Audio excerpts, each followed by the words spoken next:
আজ আমি কথা বলবো শ্রীমদ্ ভগবদ্ গীতার ৩য় অধ্যায় অর্থাৎ কর্মযোগ নিয়ে, যেখানে বলা আছে এই জড়জগতে প্রত্যেককে অবশ্যই কোনো ধরনের কাজে নিযুক্ত থাকতে হয়, কিন্তু কর্ম মানুষকে এই জগতের বন্ধনে আবদ্ধ করতে পারে, আবার তা থেকে মুক্ত করেও দিতে পারে। নিঃস্বার্থভাবে পরমেশ্বরের সন্তুষ্টি বিধানের উদ্দেশ্যে কর্ম সম্পাদনের মাধ্যমে মানুষ তার কর্মের প্রতিক্রিয়াজনিত ফলের বন্ধন থেকে মুক্তি পেতে পারে এবং আত্মতত্ত্ব ও পরম তত্ত্বের দিব্যজ্ঞান লাভ করতে পারে। চলুন এই গভীর তত্ত্বটিকে একটি সুন্দর এবং সহজ গল্পের মাধ্যমে বোঝা যাক। এই গল্পে আছে দুই চিত্রকর ও রাজার দরবার। বহুদিন আগের কথা। এক রাজ্যে এক দয়ালু এবং মহৎ রাজা ছিলেন। তিনি ঘোষণা করলেন যে রাজ্যের শ্রেষ্ঠ চিত্রকরকে তিনি পুরস্কৃত করবেন, তবে শর্ত একটাই, ছবিটি আঁকতে হবে রাজপ্রাসাদের ভেতরের একটি বিশেষ দেয়ালে এবং ছবিটির বিষয়বস্তু হতে হবে স্বয়ং রাজার জীবনের কোনো এক মহৎ অধ্যায়। এই প্রতিযোগিতায় অংশ নিলেন দুই প্রতিভাবান চিত্রকর, রমেন এবং সোমেন। রমেন ছিল অত্যন্ত গুণী, কিন্তু তার মনে ছিল প্রচুর লোভ আর অহংকার। সে দিনরাত এক করে ছবি আঁকতে লাগল। ছবি আঁকার সময় তার মাথায় সারাক্ষণ ঘুরত, আমি কত বড় শিল্পী, এই ছবিটা শেষ হলে রাজা আমাকে কত ধন সম্পদ দেবেন, চারদিকে আমার কত নামডাক হবে। সে এত সুন্দর করে রং তুলি ছোঁয়াচ্ছিল ঠিকই, কিন্তু প্রতিটা টানে মিশেছিল তার ব্যক্তিগত স্বার্থ এবং যশের আকাঙ্ক্ষা। এই চিন্তার কারণে সে সারাক্ষণ ভয়ে ভয়ে থাকত, যদি অন্য কেউ তার চেয়ে ভালো করে ফেলে, যদি রাজা খুশি না হন। কাজটা করার সময় সে আনন্দ পাচ্ছিল না, বরং এক অদৃশ্য মানসিক শিকলে নিজেকে বেঁধে ফেলছিল।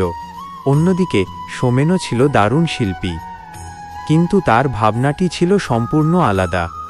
সে ছবি আঁকার আগে মনে মনে ভাবল, রাজা আমাদের এত ভালোবাসেন, আমাদের দেখভাল করেন, তিনি প্রজাদের জন্য নিজের জীবন উৎসর্গ করেছেন। আমি এই ছবিটা আঁকব কেবল রাজাকে আনন্দ দেওয়ার জন্য, এতে আমার লাভ ক্ষতি যাই হোক, রাজার মুখে যেন একটু হাসি ফোটে। সোমেন যখন তুলি ধরল, সে নিজের নাম, যশ বা পুরস্কারের কথা একেবারেই ভুলে গেল। সে শুধু রাজার সন্তুষ্টির কথা ভেবে পরম শান্তিতে ও ভালোবাসায় ছবিটা আঁকতে লাগল। তার মনে কোনো ভয় ছিল না, কোনো হিংসা ছিল না। সে শুধু তার সেরা কাজটুকু রাজার চরণে উৎসর্গ করে দিল। অবশেষে ছবি আঁকা শেষ হওয়ার দিন এলো। রাজা দুই চিত্রকরের কাজই দেখতে এলেন। রমেনের ছবিটি দেখতে চমৎকার হয়েছিল, কিন্তু রাজা যখন রমেনের চোখের দিকে তাকালেন, দেখলেন সেখানে কেবল লোভ আর উৎকণ্ঠা। রাজা বুঝলেন রমেন রাজাকে ভালোবাসে না, সে ভালোবাসে রাজার দেওয়া পুরস্কারকে। রমেন তার নিজের তৈরি করা আকাঙ্ক্ষার জালে বন্দী হয়ে ছটফট করছে, কিন্তু অপরদিকে সোমেনের আঁকা ছবিটির দিকে তাকিয়ে রাজার চোখ জুড়িয়ে গেল। সেই ছবিতে কোনো অহংকার ছিল না, ছিল নিখুঁত ভালোবাসা ও ভক্তি। সোমেনকে রাজা জিজ্ঞেস করলেন, তুমি পুরস্কার হিসাবে কি চাও? সোমেন হেসে বলল, মহারাজ, আপনি যে আমার আঁকা ছবি দেখে খুশি হয়েছেন, এটাই আমার সবচেয়ে বড় পুরস্কার, আমার আর কিছুর প্রয়োজন নেই। রাজা তখন ঘোষণা করলেন, রমেনকে তার কাজের পারিশ্রমিক দিয়ে বিদায় দেওয়া হোক, কিন্তু সোমেনকে আমি আমার দরবারের প্রধানমন্ত্রী এবং আমার পরম বন্ধু হিসেবে ঘোষণা করছি। এই গল্পে রাজা হলেন পরমেশ্বর ভগবান শ্রীকৃষ্ণ, আর চিত্রকরেরা হলাম আমরা, অর্থাৎ জীব। এই জড়জগতে আমাদের প্রত্যেককে কোনো না কোনো কর্ম বা দায়িত্ব পালন করতেই হয়। রমেনের মতো কর্ম, সকাম কর্ম। আমরা যখন ভাবি আমি কর্তা, এই কাজ আমার এবং এর ফল শুধু আমিই ভোগ করব, তখন সেই কর্ম আমাদের এই সংসারের নানা চিন্তা, ভয় আর মায়ার বন্ধনে আটকে ফেলে।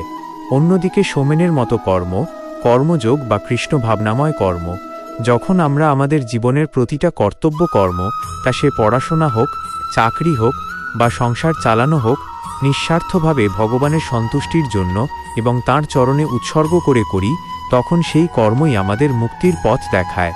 ফলাফলের আশা না করে পরমেশ্বরের উদ্দেশ্যে কাজ করাই হলো কর্মযোগ। এর ফলেই মানুষের মনে আসে প্রকৃত শান্তি এবং সে লাভ করে আত্মতত্ত্ব ও পরম তত্ত্বের দিব্যজ্ঞান।